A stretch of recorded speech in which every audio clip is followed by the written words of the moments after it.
Welcome back to the PFC podcast. The views and opinions you are about to hear are the speakers and do not necessarily reflect those of anyone else.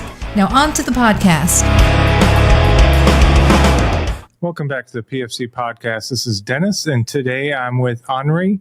How are you doing this morning? Hello, mostly well. Oh, very good. So the reason why I asked Anri to come on is that he's a Ukrainian medic, and we're going to get some lessons learned straight from the battlefield. So Anri, if you wouldn't mind, would you please give us a little bit of background on yourself? Yeah, of course, with pleasure. I'm a combat medic. I'm participating in the War Science 14. And we get a lot of experience, and we start from the beginning. We develop it through all this war.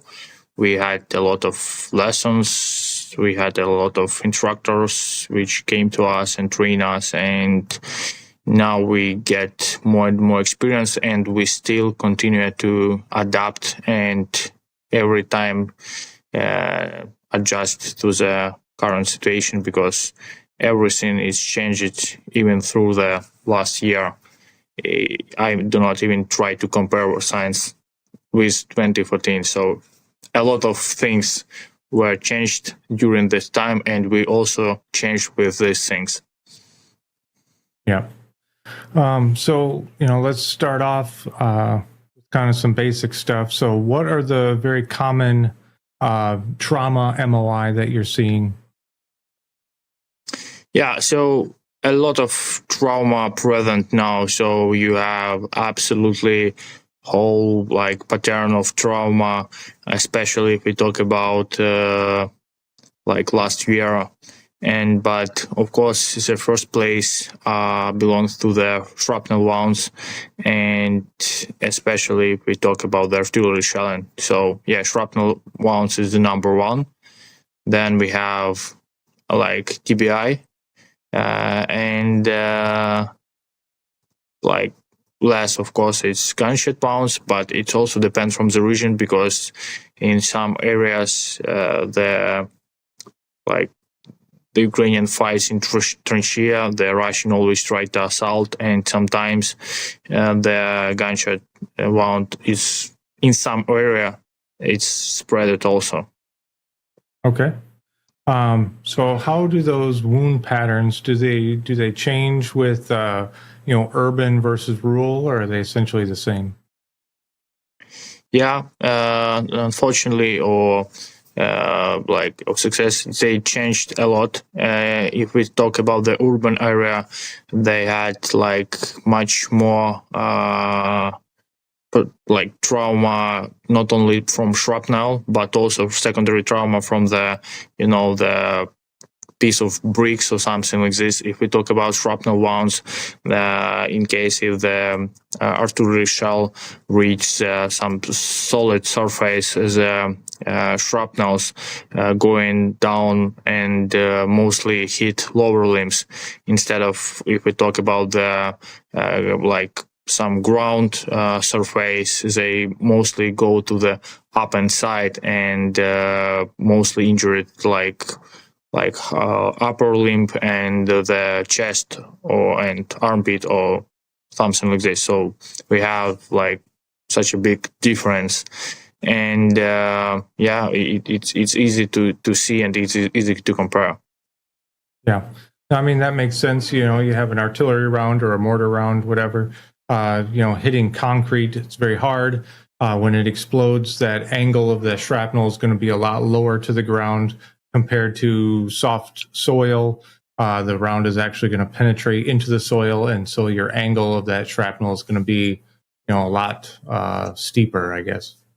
Yeah, probably the most obvious thing that you have, the guy from urban area, a lot of amputation or partial amputation of lower limbs. So it's quite common. Okay, and you had also mentioned, not just the penetration of the shrapnel, but it's actually, you have very large gaping holes compared to maybe what you commonly trained on, in the very beginning. Yeah, so what we seem that we faced and our medic faced with non-typical trauma, which we like do not cover it previously in any like kind of training, that it's like a massive tissue which was torn off from the body, and sometimes it's accompanied with also bone fracture or absence of the bones, and some medics like confused and don't know how to treat that kind of the wounds. And another interesting thing that sometimes because of explosive, the like first wave probably with some shrapnel and temperature and pressure, they turn off big part of the tissue, but the second wave, in case if it's like hits the ground or something like this, it causes that the sand or some other materials which was like under the like great temperature, they burned this area and it stopped all minor bleeding or something like this, and it looks terrible, but it's not bleed for now, like for that moment when you saw it. But in the same times it could be some small penetration wound just from shrapnel which not covered by the burns of this sand with the temperature, and it's bleeding. And sometimes medic confused, they don't know how to deal with it because we have like obvious big amount of partial amputation which are not bleeding now, and he like focusing on it, and in the same time he had like small penetration wound which bleeding, but like comparison to previous big hole, it's look like minor, and sometimes he look like confused and not always make correct decisions. So this is the point where we try to make changes in our preparation. So this is the lessons learned, that you first of all should better observe all limbs, and first of all you should pay attention to them, like any kind of bleeding. It doesn't matter, it's minor or of course in massive bleeding it will be like critical bleeding we should cope with. But yeah, if we see that big amount of turn off the tissue, sometimes we could ignore it in the beginning. Of course, we cope it during the whole Marshall algorithm. Yeah, no, that makes sense. I mean, just big distracting injuries, whether it be a big wound size or burns or anything like that, that's just visually disturbing. Medics are going to focus on that generally, and it just takes time and repetition training to kind of ignore those things and focus on March. So, MOI, we talked about urban versus rural. Does it change at all during the seasons? Yeah, so of course, that in Ukraine we have like the pretty cold winter and quite hot summer. So of course the clothes will be quite changed, and also sometimes even armor will be changed from depend of the time. And if we talk about the summer, it's not a bigger problem to cut off the clothes and expose the wound and evaluate it and make a correct decision about how to cope with a current wound, instead of winter when the soldiers be sometimes forced to stay on the trench a long time of period. They should wear they wear a lot of clothes. It could be first layer, second layer, third layer, and many other layers. And sometimes if they had some injury, it doesn't matter what kind of injury, and if you want to expose it, sometimes it's absolutely impossible to get it. And so some medics prefer to apply hasty deliberate instead of hasty tourniquet instead of deliberate, even if they have ability, because it's take so much time to get to the wound that they do not able to wait. And especially because of artillery shelling of position is quite constant, and the ambulance vehicle doesn't matter. It's case evac or it's medevac or it's armored vehicle or not. It's not safety to stay a long time and wait evacuation time. Yeah, that definitely makes sense. So speaking of difficulties on POI, so you mentioned bombardments. a few times already. So, I mean, how long are these bombardments lasting? Yeah, so it depends from the region, from the season, from the current some particular position, but we faced with that situation when in some position enemy used so many artillery shelling that sometimes evacuation wasn't impossible more than 6 hours. And it was not also mortar shelling or something like this. They use long range artillery. They launch fighter jet with bomber, and also they sometimes use a helicopter. And sometimes it's absolutely impossible for medic to get some position and extract the casualty, even if they know that they are there.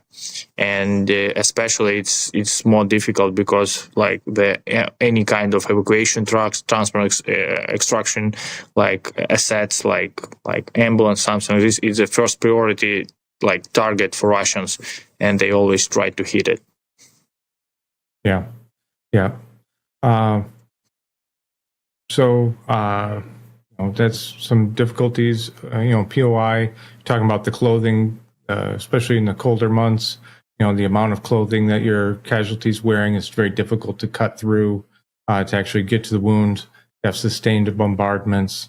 Is there any other unique difficulties that you've experienced just on the POI and getting to your patient? Yeah, so first of all, if we talk about the some ground position, trench, if the weather is quite raining, is the ground they turn on to the swamp, and sometimes you could easily lost your shoes in that swamp, and it's quite difficult to extract casualty because sometimes any vehicle couldn't reach that position, and sometimes big piece of road you should cover by your feet, and it quite complicated sometimes. Another things that we were trained, to we have point of injury, we assume that it's can the fire phase. Then we think that if we take some cover, for example, another trench, it could be tactical field care, yes, and we have some cover. But in our condition, the enemy quite often use drones with a special things which allows to drop the grenade or other explosive devices. And if you try to stay in trench and provide first aid, they absorb it and see that more than one person laying on the trench, and they use all their drones to hit the casualty. So probably a lot of medics was died or was injured during especially first phase of the war, trying to provide the first help on front line, because they assume that it's cover, but in real life it's look like it just cancel. But if the enemy still see you, it's not cover, so probably you should find a better cover, but sometimes it's impossible, or you should extract them until you reach some evacuation assets. Yeah, it makes sense. Before I get too far away from MOI and POI, are there any non-battle injuries that you've seen that are very common? Respiratory illness, especially if guys are very close together, sleeping very close together, trench foot, any things like that. Yeah, regularly we deal with trauma, but of course they also have we have some problems, something like this, but we have a couple of problems on this stage. So first of all, it's quite difficult to find ability to force them go to the any medical facility, because they want to stay entrenched until the end, and they just say, okay, doc, give me some some drugs and leave me alone, I will cope with it. If we talk about foot trench, it's I don't know why, but it wasn't really common during the winter.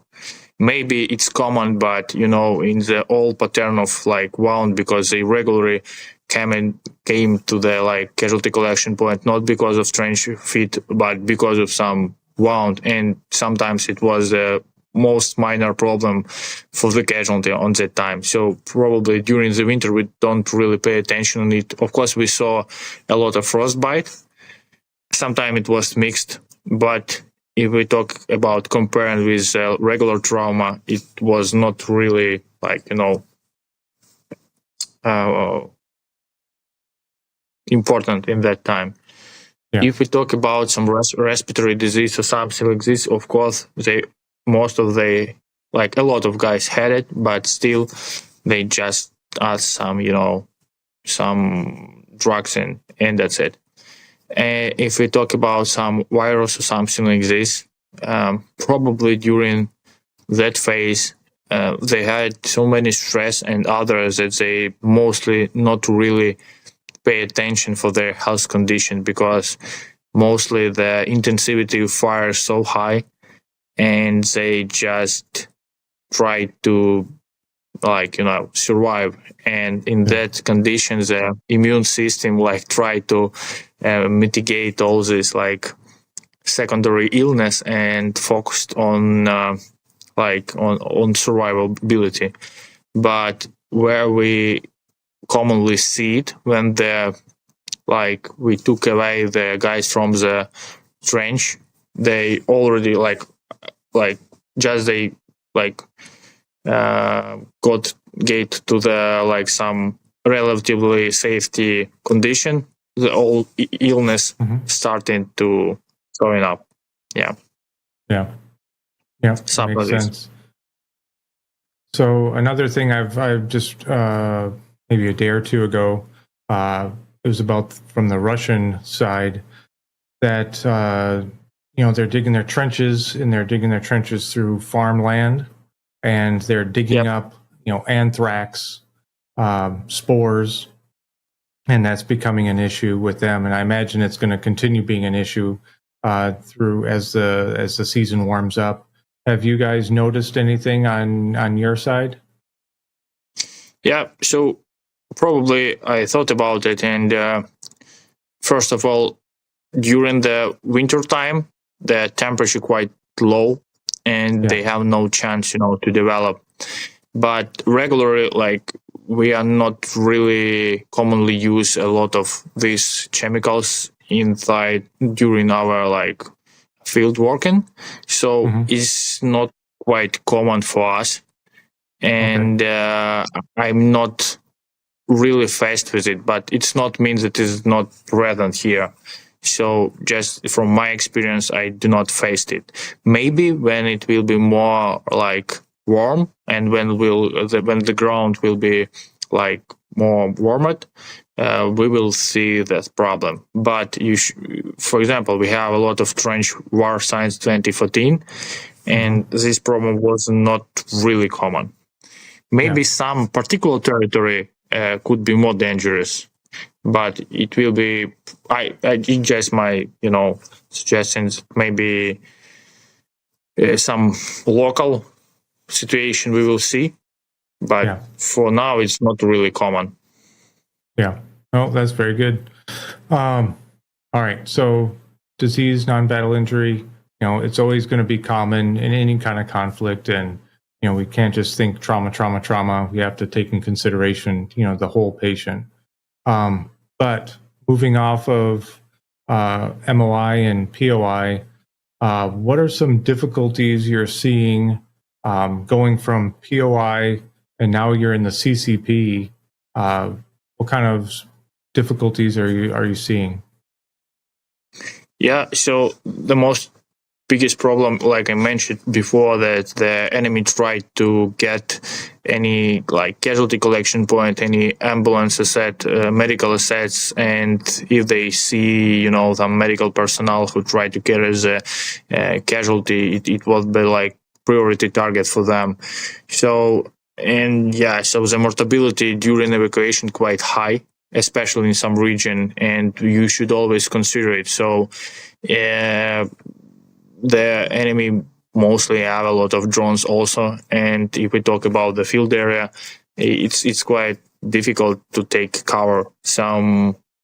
That's why sometimes the evacuation from both sides, by the way, happened mostly it's like nighttime, because you could easily cancel your like movement or something like this. And of course, it also depends from the season, because in winter the trees haven't leaves, and you could use the forest or something like this. And it's quite depend. And about the road and other, most of road, because of enemy have like priority in artillery, and they like so like common make the artillery sharing of roads. The road is terrible, so sometimes it's impossible to fast like just came this load and go. It wasn't work like this, because it keep too much time. If you try to use armored vehicle, it's also like complicated. And so it's depend, of course, from the region, from the territory, but in some region it's quite difficult. Like I said, a long distance you should cover by your feet. Then you could use, for example, case evac or like armored vehicle. Then probably when you reach the normal road, you could make exchange point and put the casualty to the ambulance or something like this. So it's really depends from the like region and from the medical planning. So you always should make the correct medical plan, because from it could depend someone's life. Yeah, absolutely. So I guess, how are you making coordinations? Is this like a pre-planned thing? Like as part of your medical plan, I'm going to move from, point of injury to X distance. We're going to meet up in this location. I'm going to transfer them over to, an armored vehicle. They're going to take them to another pre-planned spot where we're going to exchange over to an ambulance. Or is this kind of on the fly, radio calls or whatever? So it's like always depend from the planning, from the mission, like TLP procedure or something like this. And but in most range, for example, for the field, yes, you try to elevate how like far the artillery enemy could reach you, what the mortar covered, what location more danger, what less danger, how many people could extract the casualty. So a lot of variety, and every mission you should like planning from the beginning, because if some situation on some like area is constant in some direction, like you hear probably this in the news, they change it so fast that your like yesterday plan will not work together, because position changed. They like get more artillery, they get more like fight jet or something like this, and it will not, the previous plan will not work. So every day you will use, so of course you always will have some pre-planning, but you always should make base plan, something like this. And if we talk about like radio, like some like connection between the group, it's also complicated, because radio interference and other, they like could spoil all your first plans. Yeah. So it's also sometimes complicated. So you always should have a lot of variety. Your base plan should be always like created before, and you always, it's sometimes the situation unpredictable, but we do like our best. Yeah, of course. Can't do anything other. I won't give you. I won't give you like one answer, but it doesn't exist. So this is why. Yeah. No, of course. I mean, life is complicated, and this is a war zone. It's going to be complicated. It doesn't just go like a scenario, Yeah, but before full-scale war invasion, we could like create a couple of the plans and it will work. but now it's everything more complicated. Radio station could be doesn't work because they make it worse. The internet could be also doesn't work, or it could be heated or some other. So you could planning use your medical asset, but sometimes is not able to reach zone what you have. So you should use the assets of some guys who stay beside you. So a lot of aspects. Yeah. If we talk about the urban area, so they're mostly used, it depends. Sometimes it could be some case evac or something like this, but the main problem that it's quite big chance that your tires will be cutted by some shrapnel which just lay down on the every road. So that's why you could try to reach the point of injury, but is when you try to come back, your tires will be completely flat. So it's also not planned. So plan B, it's armored vehicle. It's also good, but armored vehicle it's quite loud, and so the drones will notice it, and it means that you will have direct fire, not direct fire, but any kind of fire on this vehicle. So it means that you should evacuate quite fast. So they come, you load and go. But you could use this assets for long normal road. So you should count that you should put the exchange point. And if for example, armored vehicle should cover the long distance, you should put better medical personnel inside this armored vehicle. But sometimes it's not impossible because you could put normal medical stuff inside this vehicle, because sometimes you will have, for example, one complicated casualty and a lot of light casualty, but you should load it per one time. So, so many unpredictable things that you should be really flexible on it. Yes, of course. So, mentioning, rapid turnovers, things like that, is the medic on the ground generally going with the patient all the way to the CCP, or are you handing off to another? Or is that so it also depends. It depends from the unit, it depends from the mission and other. But if the mission is over because you have the casualty, of course the medic could go with the casualty, and other group will just lead you or something like this. If the mission is not over, the ground medic should stay on position. Maybe he just ask about resupply. We regularly don't use 9 line in our condition, but because we have some constant warfare and we don't need to always call all 9 line. We just simplify it. And so it depends. Regularly on the armored vehicle, we don't need some advanced medic. It's just someone who could at least control the bleeding or something like this. Basically, take care about airways. And if the road which covers the armored vehicle is short, so on the end of this road, on the exchange point, they will be some experienced medic which mostly should provide better first aid. Yeah, of course. So another thing you mentioned in our other conversations is that at the CCP, it's very often a MASCAL, and it's just kind of a rolling MASCAL. How are you guys doing triage? Yeah, so the term of CCP, it's quite, not look we trained before, in our traditional imagine.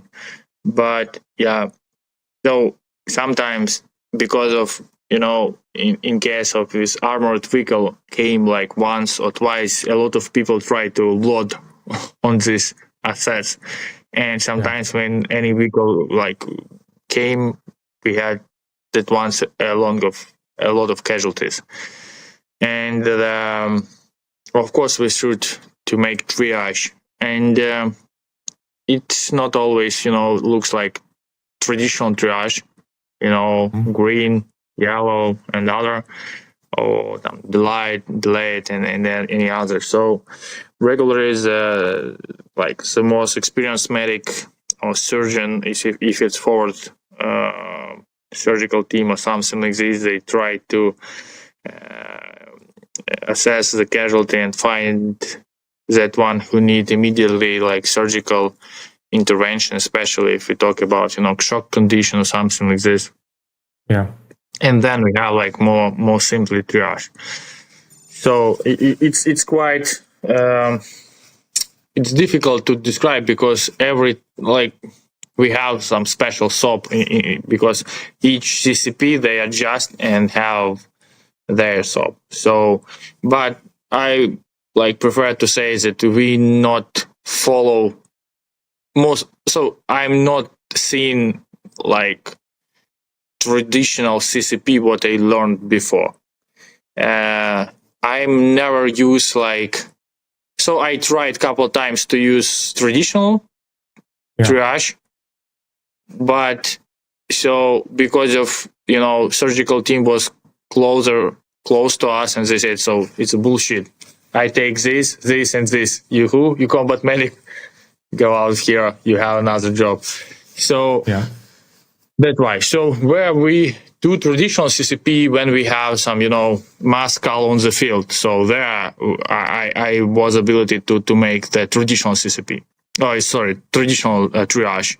But on our CCP, it's regular do not work like this. So they have couple priority shock, abdominal trauma, and so it's look like secondary triage after CCP, but they do it from the beginning. So surgeon came, okay, you, and you, and if he couldn't recognize the ones, they say, okay, you guys cut the clothes off, vital signs, and report me.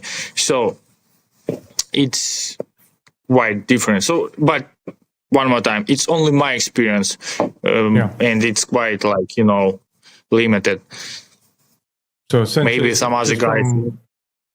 Just from what I'm just gathering, essentially you're organizing it into three kind of categories. You have the dead, you have the dying. So there's need some kind of surgical type intervention, and then the wounded who do not need to be immediately evac for surgery. That maybe we can handle it for a bit longer here.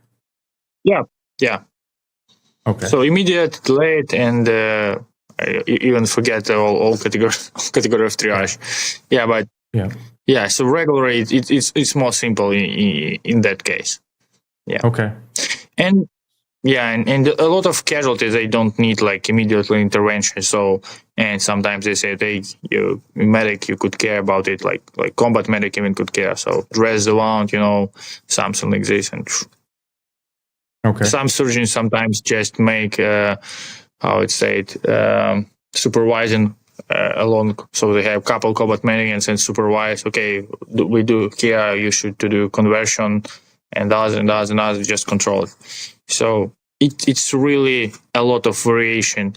But I've never seen traditional casualty collection point and triaging like we train. Yeah. So, you mentioned priority. Except one situation, we create, because we expect a lot of casualty, we create everything like we was trained. Yeah. But when we get the casualty, they wasn't, they mostly was everyone was like priority, not the immediate or something like this. So we don't need to perform a lot of triage, but so from my experience, I haven't something like this. Yeah. So you mentioned on POI, obviously the number one priority is hemorrhage control. I'm guessing in the CCP is when you begin your resuscitation. Are you guys using fresh whole blood? Or are you doing component therapy, type specific? How are you getting that done? Yeah, so we still have some problem with the blood or if we talk about casualty collection point, especially first, but it also depends from the region, from medical staff who present there and the trained medic who who've been there, but somewhere if we talk about where like casualty collection point, it's quite close for like forward surgical team. Sometimes it's the same, and some forward surgical team who had a lot of wrestlers and others, they perform like blood transfusion. Sometimes is cold stored whole blood. Sometimes they try to do fresh whole blood. So they find the donors, they like created something like walk-in blood bank, something like this, or donor pool. It's not quite common, but still someone tried to do it. It's not quite common, but it's more rare. But even some medical assets have like blood on their like vehicles. Now it's quite popular dry plasma, but we need to find it. But we also still, unfortunately, sometimes use the like saline or gelofusine or something like this. So that kind of fluids. And but I hope soon it will be changed and we will shift to the blood product. Okay. So other than blood, are you guys able to get antibiotics on board at this time, especially with the contamination of wounds from dirt and things like that? Yeah, it's a quite common antibiotic, ceftriaxone. Okay. And ceftriaxone.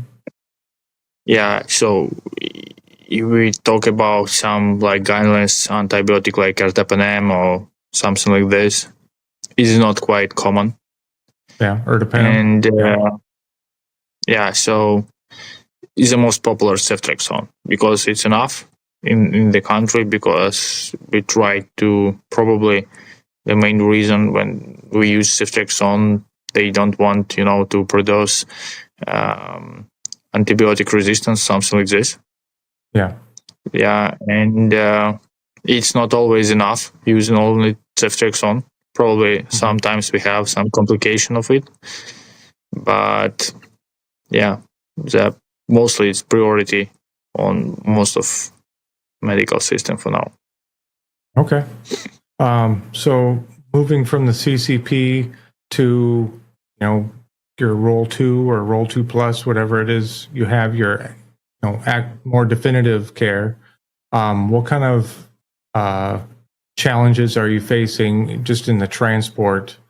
Talking about armored vehicles coming from POI to the CCP, are you using those same vehicles to then, after you've kind of stabilized the patient, to then move them farther, or are you guys switching out different types of vehicles? No, because so the front line is quite wide. It's hundreds of kilometers, and if you use the same vehicle, the time of like evacuation will be long. So until you reach like roll 1, then roll 2, then roll 3, it sometimes could take hours. So that's why mostly in most situation we have like case evacuators or armored vehicle from point of injury to the exchange point. Sometimes directly to the CCP. Sometimes like they like came to the CCP, bring the casualty and return to the to the exchange point or something like this.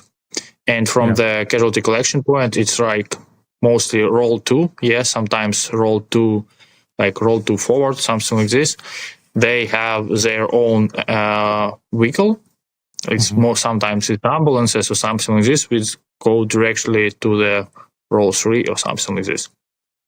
So it's different like type of vehicle. So it's a resuscitation team and other, because a lot of casualty need some additional support during evacuation. So sometimes it's ambulance with some resuscitation team, which like transport them to the next level of care. Yeah. I imagine it's got to be difficult transitioning between all these different types of vehicles, and the setups are going to be different, and the sizes are going to be different, and things like that. So it's still it depends, because a lot of like army vehicle, a lot of volunteer vehicle, and so it's different assets. The personnel is different, so the level of personnel is different. Some, if we talk especially about evacuation from the role 2 till role 3 or something like this, it's like mostly ambulance C++, and in some ambulance they have enough staff, in some they have less, so always we need additional triage, understand it, which casualty need like more advanced vehicle and advanced team, which less, and it depends. But mostly, like if we talk about from role 2 till role 3, there are not a lot of problem. Instead of if we talk about from point of injury to role 2. Okay. Yeah. You mentioned targeting of your ambulances or medical kind of transports. How common is this? Is this just they get lucky, or are they actually hunting down medical personnel, medical transport? Yeah, so regularly, the problem is that the Russian permanently use, that big drones which called Orlan, and they like constantly like hang on the air, and they try to find the point where the vehicle are gathering or people gathering, or like I mentioned, some vehicle like it's ambulance or something like this, so they pretty easy noticeable. Yeah. And if they like see it, and if it get reached, especially by artillery, they do it with pleasure. And if it's like far, they like not really common, but as it's like it's quite often they like if they could reach it by artillery, they reach it by rocket. Yeah. So I know that like at least like 2 times, or like some depend, they try to hit the main like casualty collection point or like field hospital, something like this. And they're like the benefits when like which help us, it sometimes they use like some old rocket in these cases in the front line mostly, and they regularly missed.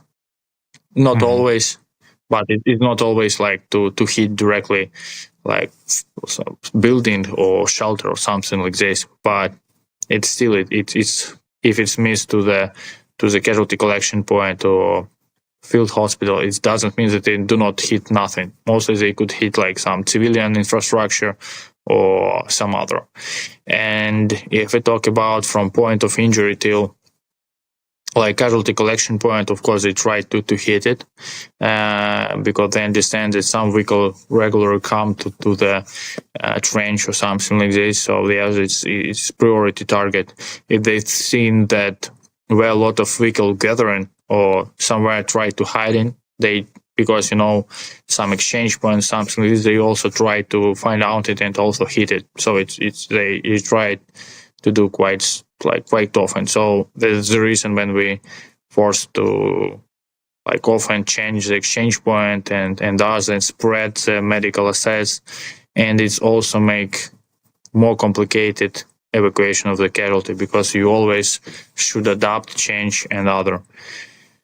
And during like full-scale war, we lost a lot of medics. So if we try to compare, like for example, from 2014 till 2022, if we compare the loss of medics, they lost a lot. Also, they also tried to make ambush. I know at least couple of evacuation team which was in ambush and they was killed. A lot of combat medic, and so a lot of medical personnel died, unfortunately. Yeah. Speaking of other fucked up things that happen, chemical weapons. I've heard reports of chemical weapons like carfentanil or white phosphorus being used.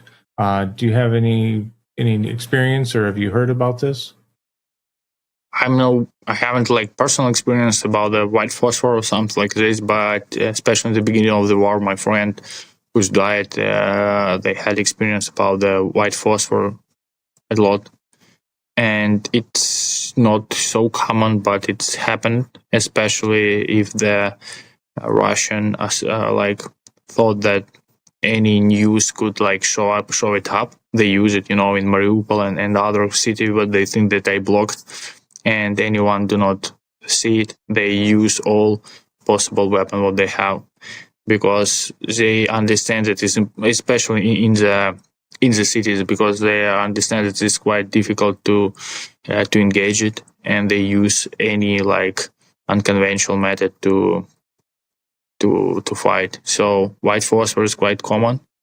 There like a lot of probably another chemical weapon, but is not really common use, because not everyone understanding that they use chemical weapon or not. So most of you could know about it, because if it's obvious, if someone film it, or if you see a lot number of casualty with the same problems, Signs and symptoms. yeah, signs and symptoms. Yeah. So this is a problem. Yeah, but it's used. Why it's not common? Because now they like in most front lines, they like the enemy so close. If they use some gas or something like this, they also like harm their own forces. So the Russia, we know that not really like pity with them, with their like soldiers. They don't care about them. But still, it's could lead if they should count the wind and other, and it's quite difficult. So they afraid to lost like some benefits on the front. So they afraid to use this chemical weapon sometimes. But if it's if they try to hit some rare position, it's quite common. Okay. So you had mentioned you've been a medic since 2014, I believe. From your training and your experience then till now, what kind of skills have you been kind of forced to learn on the fly? Like how have you had to adapt during this current conflict? Yeah, so it's a long way. It is hard to recollect if we talk about science 14, because I have some small break and other, not small but quite big. But first of all, about the wound pattern, we understand that our like standard training like not cover everything, especially there's like trauma of limbs, when of joint trauma, when it's complicated to decide what to use, tourniquet or packing the wound, or maybe a junctional tourniquet or something like this. We face that not always like all methods are working well. If we talk about the like, for example, even the junctional tourniquet or something like this, complicated sometimes to find out that the casualty have pelvic fracture or something like this. Even the packing of the wound sometimes is more complicated, because before you always train on some dummies, train to pack the wound, but in real life sometimes all tissue are disconnected from each other, each muscle disconnected from other muscle, all muscle disconnected from the bone and from the skin, and you try to pack wound as you trained, but you understand that you just moved on the muscles and do not stop the bleeding, because we have like packed to the bone and to the heart, but when you try it, it's not work well. And some other things what we faced is this like quite complicated amputation, which like sometimes is like full amputation, sometimes partial amputation. and it's hard to understand how to cope with it. And of course, you like, if it's possible, apply tourniquet and other, but you also, if you try to evacuate this person, you understand that the leg, you could lost it during the evacuation process, so you should try to split it. So sometimes splitting is impossible, especially if you understand that the way from point of injury to any like point of evacuation, you should cover a lot of like complicated surface, and it could be difficult. So splinting in that warfare conflict is so we never thought that this will be so much important, because before we know that splinting is important, but never thought that it will be so important in some cases. Airways problem. Airways problem was like not really common. I was surprised, but still, just my experience. I know that some other had like a lot of problem with airways, but mostly we don't really often use NPAs. Mostly the guys have spontaneous breathing or something like this. But it doesn't mean that it's like common for everyone. Maybe that one who have like airway obstruction, or he just been unconscious or something like this, they're like, their body do not like mention that they need like to recovery position or open airways maneuvers, and that's why he just choked by the tongue. So, but mostly in evacuation for us, you don't see a lot of like airway problem. From other side, we see a lot of, massive face trauma, which was like quite difficult, but mostly it wasn't a big problem. So if they have spontaneous breathing, we just set them, allow them to set, and they mostly were able to control their airways. We also see some more complicated problem where that was, for example, neck was cutted, and we see that the trachea, but in recovery position the casualties reached like level 2 and was successfully treated. So airways was not really common problem. I was surprised about it, but from other side, some problem is like it's rare, but it's sometimes difficult to solve. Another what was surprise for us, it's a respiratory problem, that we didn't see a lot of tension pneumothorax in our experience, but we know that it depends from the condition, but we see a lot of pneumohemothorax. And even if you try to solve problem by, for example, NCD, it's not always to work. So we pay more attention for chest tube, because before we thought that it's quite low chance that we was forced to do chest tubes. But now we understand that probably everyone at least should know how to do it and train it more, because sometimes, especially in case of pneumohemothorax, is quite common, because a lot of shrapnels and other, and yeah. You guys do finger thoracotomy? Yeah, so mostly we try to do, mostly we do it on casualty collection point. We do not try in the field, but now we like pay attention for it like more serious, and probably we will change this in the future and like do it more regular in our training, if we will have ability to train the guys. Yeah, so about circulation, what I was surprised, and my dudes was surprised, that we was trained, that they're shocked that they have absent pulse on the radial, they mental status was decreased and other, but in real life, a lot of person compensates the shock by different way. Someone having pulse of distal pulse, but still have normal mental status, something like this. It was like a little bit confused in the beginning, but then it's quite easy.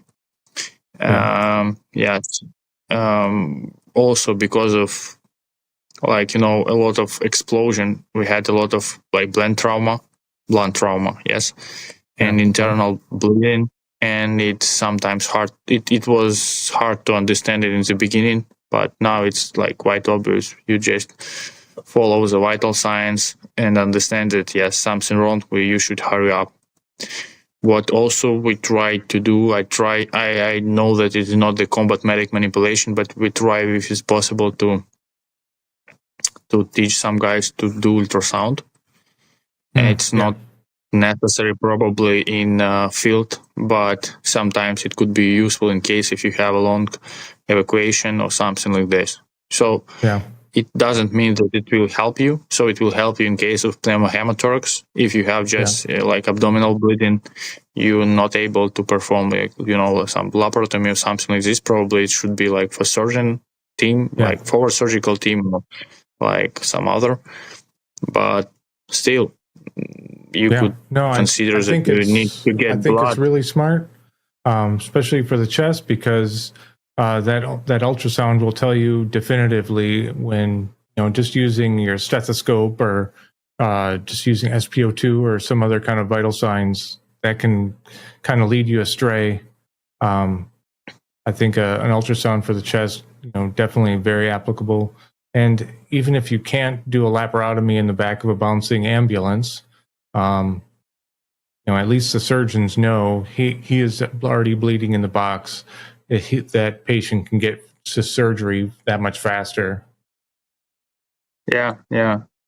What else interesting? It was, we always like teach that and learn that pelvic fracture causes bleeding. Yes, but what we find out that penetration trauma of the pelvic, it's also like cause bleeding.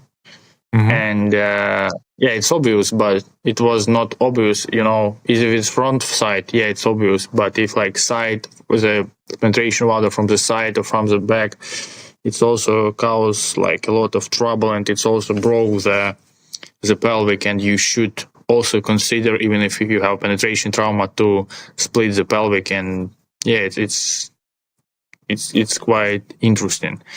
And and how we know that this is a problem, it's also because of ultrasound. We like understand that we have, for example, small penetration wound, and it seems like you will have a problem, but after like you do couple ultrasound, you understand, yes, definitely some liquid in the pelvic area. So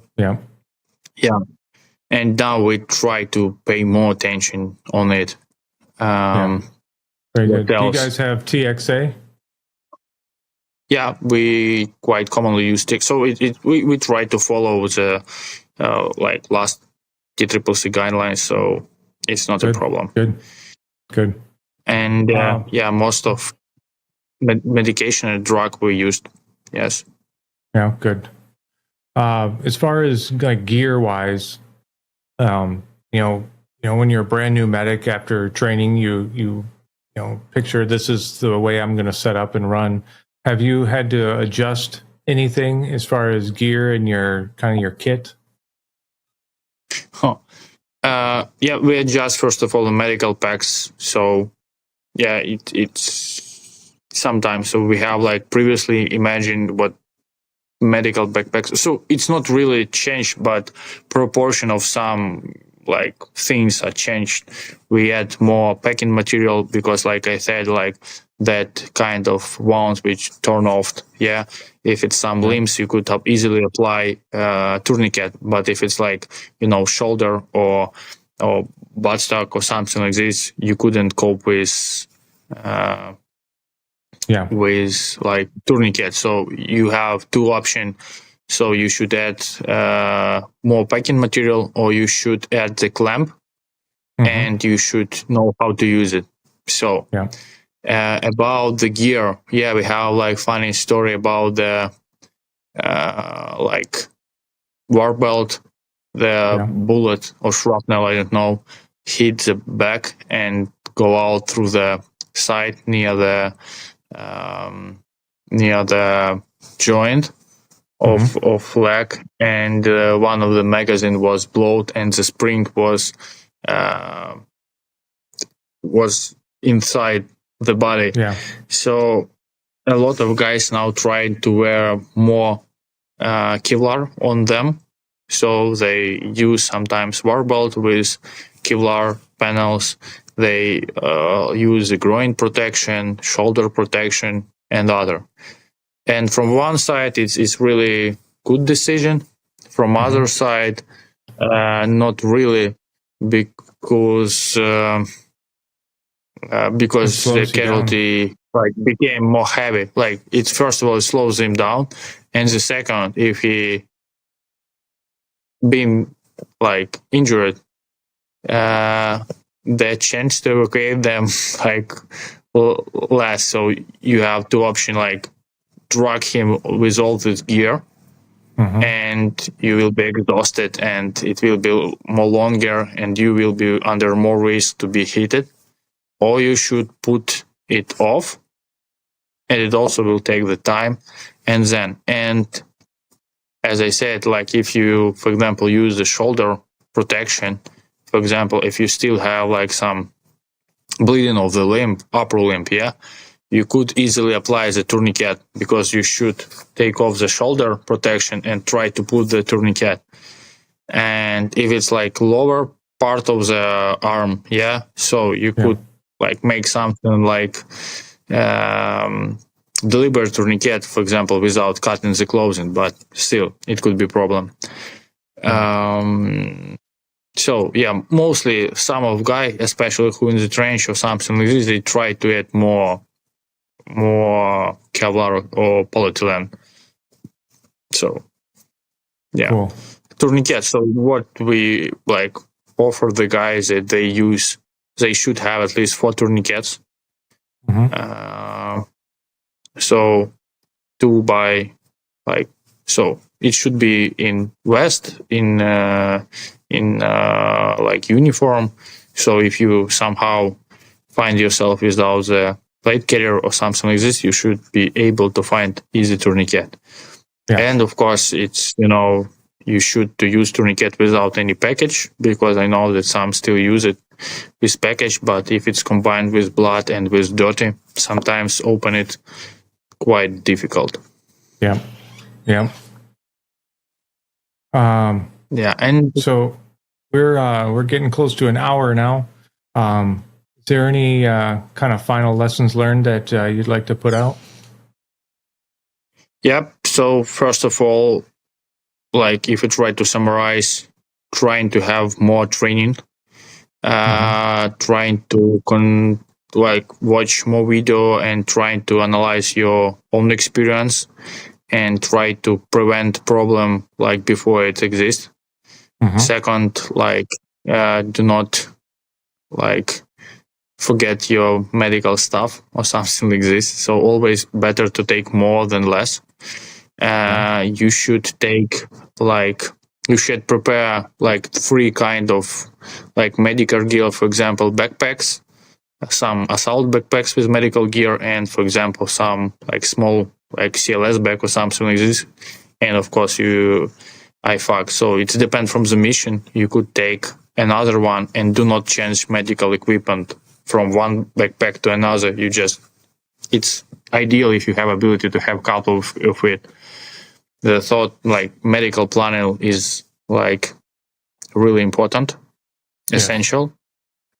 And training to evacuate it's quite, so it was underestimated, I thought. So evacuation from vehicle, from trench, from difficult surface, from collapsed building, it is quite important. And should understand that you never know how. So so try to take care in some solid concrete building or something like this. So tranchea is not always a good idea. Know the procedure how to load the casualty to any assets, medical assets, how to unload. And in our cases, you should not only know your level of medical knowledge, but a little bit and level higher to help and assessed by like some medical personnel or something like this. But because of in case of Moscow or something like this, probably the medic will not have ability to provide, appropriate help to your casualty. So you should know the basic procedure, and he just like could supervise you, and you will provide this help by yourself. And better know the physiology and anatomy, like better recognize the shock condition as a trauma, brain injury, and and some additional resuscitation procedure should be advanced, because in case if you have, some light casualty, not light, but not severe casualty, it's not a problem to cope with them. But the real problem became when you have one quite difficult casualty and you haven't chance to evacuate them. You should know how to try to keep them. So probably you will go into the prolonged food care, and it's like point where you should orient it. So if it's possible, use telemedicine. It could be quite important. Also, pain management should be learned better. Sometimes it's complicated. Conversion of tourniquet, it's essential knowledge. You should know it and don't forget it. And probably adopt and improvise, because it's really important. And do not shy to ask additional medical gear if you use it before. So better to have some more than if you will need someone and you don't find it, it could cause a lot of problem. Yeah, absolutely. Well, thank you very much, Anri. I really appreciate you jumping on. Yeah, thank you for invitation. I was absolutely glad to participate in this. Awesome. For today's podcast, be sure to go to our website, www.prolongedfieldcare.org. Find us on Facebook, YouTube, Instagram. Subscribe and stay on the bleeding edge of combat medicine. This is Dennis for the PFC podcast. Out. Boy, it's waiting there for you.